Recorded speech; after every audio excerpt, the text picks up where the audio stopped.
Hi, it's Winton with the Barefoot Consultants, and welcome to our Facebook Friday. And also, we're appearing on YouTube as well, live at the same time, and also the recordings will show up over there. So glad to have you here. Welcome uh, as we wind down the week. And today we're going to be talking about habits for 50 plus and baby boomers as they transition to a freelance world. And I was having a conversation recently with a person that's in one of our programs, and they had sent me an article.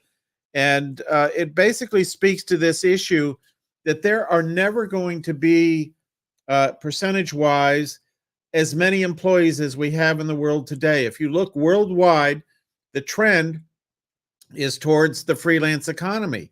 And there is an ever growing percentage of all employment worldwide happens to be freelancer.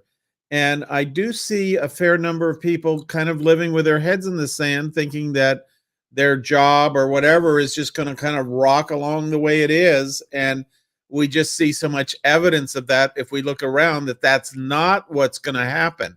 There are companies that are divesting themselves. They're, you know, uh, trimming their employee ranks in favor of hiring researchers. There was the popular article on Bloomberg that I'm going to put in the chat window here, if I can uh, do that. 1 second here. More than 75% of U.S. businesses prefer to hire freelancers in an uncertain economy. And people might say, well, why is that? And the reason for that is that it's very complicated to bring on employees and complicated to shed employees, where freelancers are typically coming through systems that are geared towards temporary work. Freelancers are working for multiple different organizations. They might be working on projects for you and projects for somebody else and that kind of thing. So this is the article. You can Google that, but I'll put the link in. Sometimes the link doesn't make it through on all of this stuff, so we'll see how it does there. But there we go. We'll give that a whirl. But the interesting thing that happens is that as more and more people, through the Great Resignation or for a variety of reasons, are leaving their day job and coming into their freelance job, there's a few things that they need to do as they get started. And when I work with people and as I train them on our weekly training calls and as I go to conferences and do our workshops, these are some of the things that I recommend there. And the first one is to use a calendar. And I've noticed that when people go into retirement mode, or even if they're trying to build something on the side, that the management of their time is very critical. On the one hand, if you're really busy, you need to find a way to make some time to prepare to work as a freelancer. And so that's something you want to pay attention to. And that once they do retire or are at that mode where they're deciding whether to continue to be an employee or go out as a freelancer on their own, they lose track of time and they wind up wasting quite a bit of time because they don't have this a calendar they can work with. And of course, when you're setting up to become a freelancer, your appointments aren't so much working with clients as they are setting appointments with yourself. This is called calendar blocking, but it's an essential thing to do. And if you are working with clients, you want to have a system that you're comfortable working with. You don't want to start having to use a new calendar when you get started as a freelancer. And one of the great things about freelancing is that you're working in a global market. One of the difficulties of that is you're working across time zones, and the ability to quickly reconcile time zones and make sure you're both showing up at the same time on Zoom calls or whatever it might be is so critically important. And you can't get comfortable with a calendar system the day you start having appointments. You got to set it up and fumble with it a little bit. The one that I recommend and the one that I use is the Google Calendar. As part of your email, you have those 9 little dots in the upper right-hand corner of your email, and one of those is the calendar. Many people I talk to don't even know it's there. It's already built into your system, and it lets you send invitations to time. It lets you block off time that you're gonna wanna work on your freelancing, getting set up for freelancing, or if you're having meetings with clients and then you want to set time aside to actually work with that client, work on the project that the client has given you. You do that, and you block the time, and getting comfortable, finding out what your rhythm is. I like to do a lot of my calls in the afternoon. I like to focus on things where I have to write or concentrate or prepare video, do video editing or anything like that that really requires a lot of concentration. I like to do that in the morning. And then in the afternoon, I love to do phone calls because that's when my brain is ready for that interaction. And I enjoy the just the process of doing that kind of thing in the afternoon. So important to think about a calendar system. Now, some people use paper calendars reliably, and I was a what you might call a power daytimer user for a few decades and continued to use planners, and very early on got into some of the to-do list things that you can get for your iPhone. And unless you're using one of those now, I don't recommend those. Working a to-do list on an iPhone or an Android is very cumbersome. A to-do list might be better as just a simple paperwork system.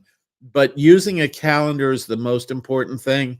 And understanding we all understand the concept of an appointment on a calendar, but most people don't understand this idea of time blocking and allow a certain time at the same time each day. Could be at different times each day, but just to make sure you make progress on getting your freelance life set up and online.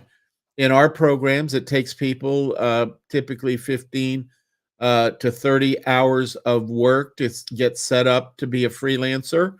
And as I sometimes shock people and say that this actually is work. You don't buy the course and have the money automatically siphon into your bank account. There's things you have to do, and there are people that make a lot of money freelancing, and there are people that make just the right amount of money they want to make, and it's because they did something. And there are people that make no money freelancing, and it's because they didn't take the simple steps of setting up a good profile, of putting in a good proposal, and that kind of thing. So the next thing you want to do is use a spiral notebook. And what I have found in my years of working with people 50 plus, that there's a kind of a false perfectionist vibe out there that says somehow I'm going to have everything on my computer and it's all going to go in there. And what we know, that when you have to type with your fingers and make something happen, that is usually pretty much not the way to go.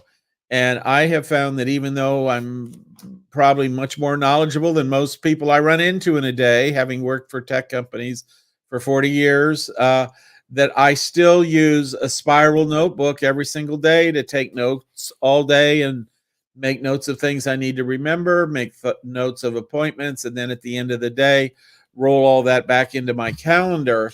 But it's a fool's errand to begin your life online and say, I'm going to be a freelancer and I'm going to keep everything in my computer.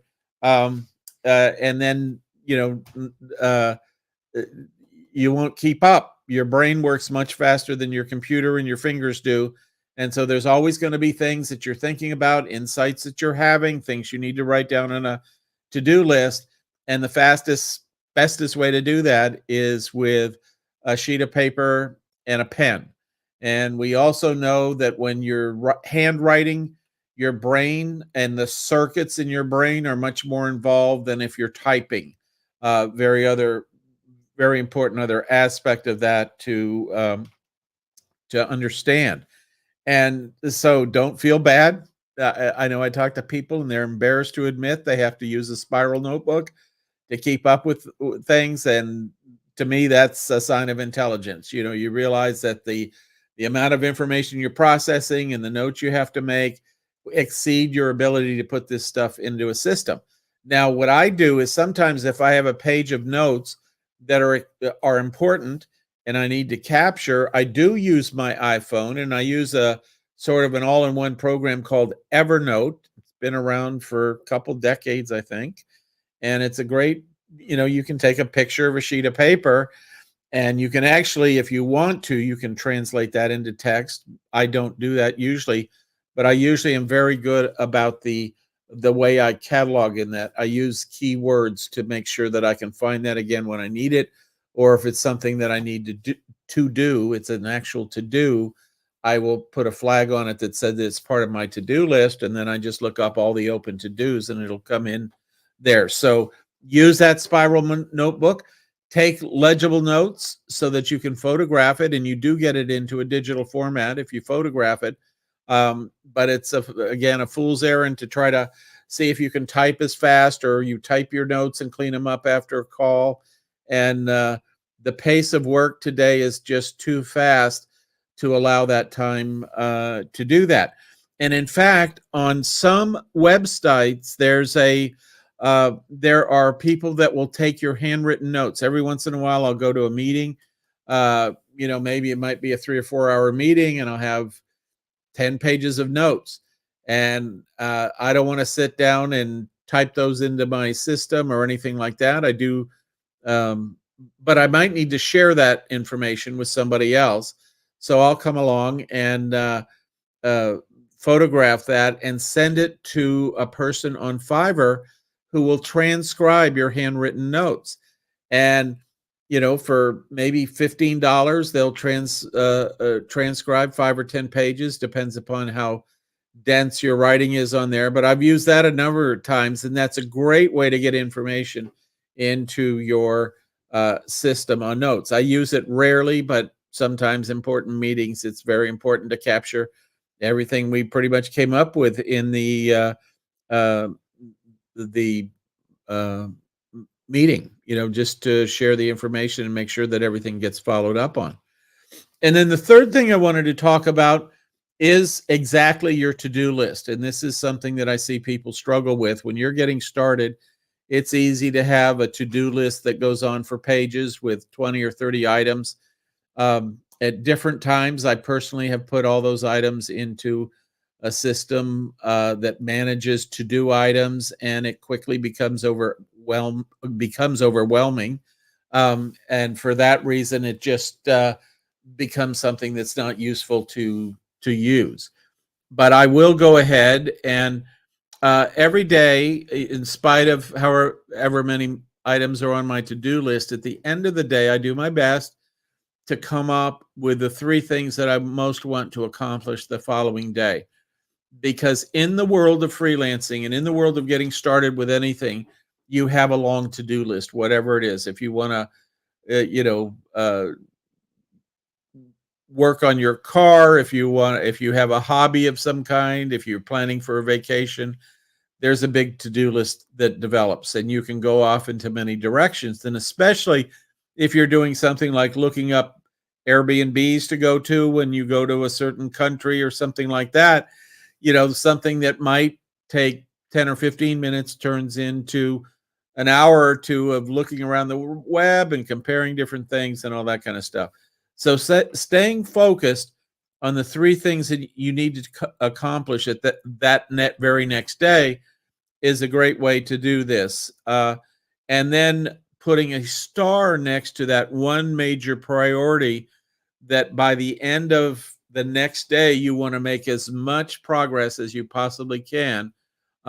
That's, for me, a way that's very helpful to work through this and keep multiple projects moving through on multiple different fronts. And that's the world we live in more and more. We've had this concept of just in time inventory. This is the idea that big manufacturing plants used to have big warehouses, and they would receive their raw materials throughout the month, and then they would be brought over to the manufacturing line and staged when it was time to use those parts in manufacturing. Well, now the world is different. The big car companies, for the most part, don't maintain those large warehouses because they have the vendors deliver that stuff right to the manufacturing line at the moment that it's needed. Of course, allowing them enough time to stage it and offload it and all that kind of stuff.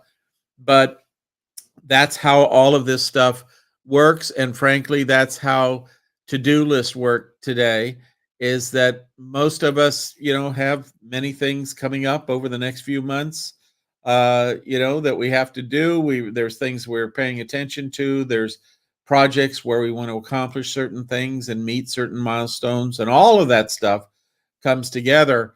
But at the end of the day, you're probably in your best position to write down the things that you would want to accomplish tomorrow if you could, then call out three of those things that are really important, and then put a star next to the one that is the single most important thing. So that's a great way to piece that together.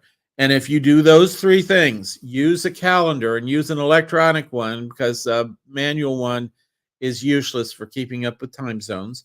Use a spiral notebook, because your hand is better at keeping up with the speed of business than your typing skills. And then have a list of to-dos and where your focus is going to be and what's most important. If you haven't started freelancing, the most important thing to do is to finish your profile and get prepared to freelance. If you are freelancing, the most important thing to do is to bid on jobs, because if you don't bid on jobs, you can't win. So very important factor there. And make sure that you set that one priority. So you've got something to go after, and you do that for 3 or 4 days, and you're going to take a big whack out of that project, if not complete it altogether. And that gives you kind of the weight off your shoulders. It helps reduce that whole overwhelm thing. And especially once this is reduced to writing, I know if I'm not writing things down, which sometimes can happen when I'm traveling or that kind of thing, it all is whirring around in your head. And if it's doing that, you tend not to solidify the solutions or the focus or create the clarity that you need to make that move forward as you go through uh, your day and week and that sort of thing. So happy to take any questions on that topic. Just uh, drop them into the chat window, and I'd be happy to answer those, or anything else you want to know about freelancing. Just would encourage you to grab that story from Bloomberg. You're just going to see those. Um, you can just Google that. The link's also in the chat window, but you can Google the job title as well, or the article title, just to paint that picture, just to see what's going on in that world of freelancing and how it's growing. It's interesting. I go to conferences and I talk about this stuff, and a lot of times after I talk about these online freelancing activities, people, I ask for a show of hands of how many people ever knew that this existed, and most people in the room don't. There's usually maybe one or two or three people out of several hundred that even know that these systems are out there and working and are very efficient. They also don't know that they've been around for 20 years as well, and they're very sophisticated in terms of the way they work and the way they've evolved and their ease of use and that kind of thing. And so encourage you to go out and take advantage of those systems. We like the big ones that we like to help people learn how to work on are number one is Upwork, Freelancer, Fiverr. These are all systems, and there's probably about 150 of them out there right now. That number is growing year by year. There's been a lot of venture capital money poured into that area, over the last few years because this trend is massive, and there's just going to be a whole lot more freelancers in the world than there are uh, employees in the world as we go forward. For the simple reason is that freelancers uh, give employers the flexibility to bring in talent when they need it and not have to keep it busy when they don't. And I know that having worked in a number of companies along the way, that just getting people, keeping them busy before a new project starts and that kind of thing is one of the most difficult things to do. There's only so many times you can clean out the filing system or rearrange the furniture in the conference room or whatever the kind of thing it is that you have those folks doing, and it's typically way below their skill set in terms of getting the maximum use for what you're paying them out of what they're doing. So lots of people going to be working freelancing. Lots of people even today wish they would have started on this a few years ago, and it's kind of like the story about when's the best time to plant a tree. And there's two best times. The best time to plant a tree is 20 years ago, and you can't do too much about that because it doesn't come into its full bioeffectiveness for 20 years. Well, but the second best time to plant a tree is today.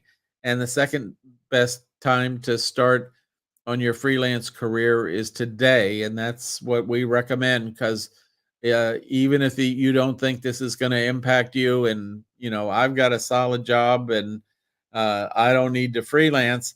Can't tell you how many people over the last 2.5 years said, boy, was I wrong. And now I need to pay attention to this. So great time uh, to be alive because more organizations around the world are happy about bringing in freelancers, and they're streamlining their systems so they can take um, in more freelancers to do the work that they need done and get the expertise that they need. And that's what we want to help people accomplish. So I'll put our website into the chat box, and if you'd like to go over there, we also have a Facebook group, so you can stop by there and like that.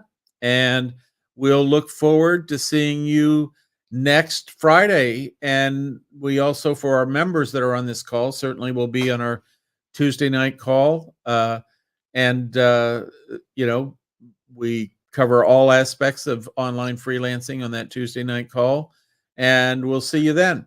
So have a great weekend and have a great next week freelancing, and looking forward to seeing you back here next Friday. Take care.